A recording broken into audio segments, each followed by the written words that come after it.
بسم الله الرحمن الرحيم. قال النبي صلى الله عليه وسلم: كل أمر ذي بال لم يبدأ بسم الله الرحمن الرحيم فهو أقطع، أو كما قال عليه الصلاة والسلام.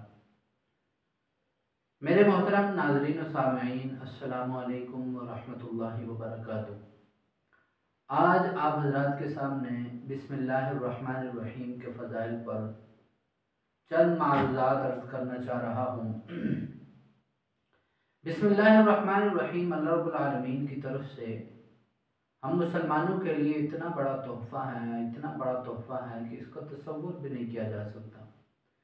اللہ کے پیارے حبیب صلی اللہ علیہ وسلم کا مبارک ارشاد ہے، جس کا مفہوم ہے کہ کوئی بھی ذیشان کام، کوئی بھی اچھا کام جو بسم اللہ الرحمن الرحیم کے بغیر شروع کیا جائے فہو اقطع، وہ دم کٹا ہے، وہ ناقص ہے. دوسرے الفاظ میں یہ کہہ لیں کہ وہ کام ناقص ہے جو بسم اللہ الرحمن الرحیم کے بغیر شروع کیا جائے.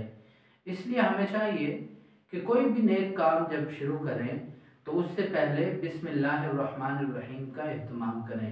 چاہے ہم کھانا کھا رہے ہوں، چاہے ہم واش روم میں جا رہے ہوں، بیت الخلاء کی طرف جا رہے ہوں.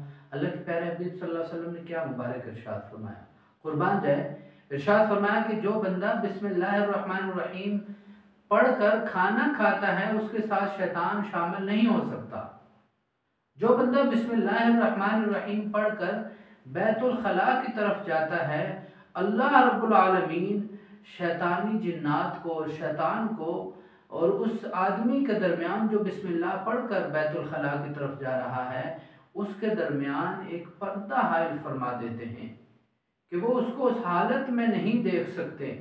بسم اللہ میں بڑی تاثیر ہے، بسم اللہ میں بڑی تاثیر ہے کہ جب بھی کوئی نیک کام شروع کیا جائے تو اس کو پڑھ کر کے، میں اکثر کہا کرتا ہوں کہ احکم الحاکمین نے قرآن مقدس کی ہر آیت کو ایک مرتبہ نازل فرمایا.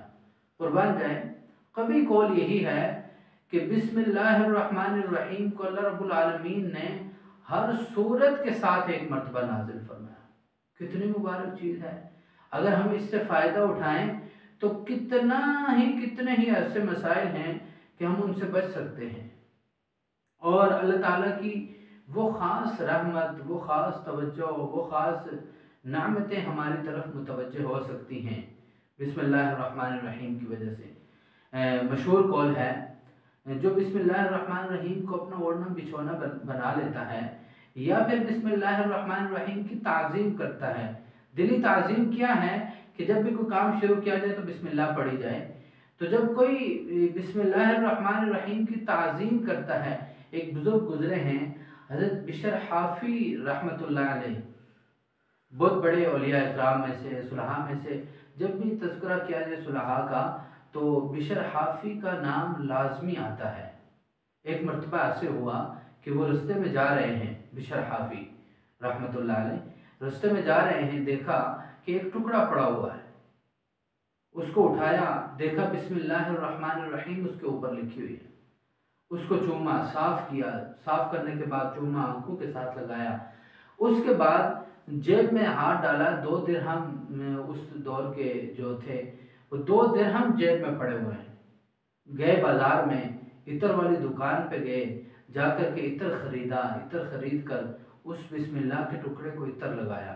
عطر لگانے کے بعد اس کو چوما، اپنی آنکھوں کے ساتھ لگایا، اپنے سینے کے ساتھ لگا لیا. رات سوتے ہیں کیا دیکھتے ہیں؟ خواب میں اللہ تعالیٰ کی زیارت ہوتی ہے. احکم الحاکمین ارشاد فرماتے ہیں کہ اے بشر، تو نے میرے نام کی تعظیم کی ہے، تو نے میرے نام کو خوشبو لگائی ہے، میں تیرے نام کی تعظیم کروں گا، تیرے نام کو خوشبو لگا دوں گا. تو میں اکثر کہا کرتا ہوں اپنے متعلقین سے، اپنے بیٹھنے والوں سے کہ جب بھی ہم صلحاء کرام کا، جب بھی ہم اولیاء کرام کا تذکرہ کرتے ہیں تو بشر حافی کا نام آج تک اللہ رب العالمین نے معطر کر کے سارے صلحاء کی زبانوں پر چلایا ہوا ہے. اس لیے ہم بھی اگر اپنے پلے کے ساتھ بسم اللہ الرحمن الرحیم کو باندھ لیں گے، یعنی پلے کے ساتھ باندھنے کا مطلب یہ ہے کہ ہم کوئی بھی کام شروع کریں اس سے پہلے بسم اللہ پڑھیں. اپنے بچوں کو سکھائیں. اگر آپ چاہتے ہیں کہ آپ کے بچے فرما بردار بنیں، اگر آپ چاہتے ہیں کہ آپ کے بچے آپ کی آنکھوں کی ٹھنڈک کا ذریعہ بنیں، اگر آپ چاہتے ہیں کہ آپ کے بچے آپ کی عزت کا سبب بنیں، اگر آپ چاہتے ہیں کہ آپ کے بچے آپ کی دنیا آخرت کا زینہ بنیں، نجات کا ذریعہ بن جائیں، تو ان کو بسم اللہ الرحمن الرحیم کے ساتھ دوستی کرنا سکھا دیں، ان کو بسم اللہ الرحمن الرحیم پڑھنے کی عادت ڈال دیں۔ اللہ رب العالمین کے اس پاک نام میں اتنی تاثیر ہے کہ یہ آپ کو بھی آپ کی نسلوں کو چمکا دے گی۔ اللہ تعالیٰ سے دعا ہے کہ اللہ تعالیٰ زیادہ سے زیادہ ہمیں بسم اللہ الرحمن الرحیم پڑھنے کی توفیق عنایت فرمائیں۔ السلام علیکم ورحمۃ اللہ وبرکاتہ۔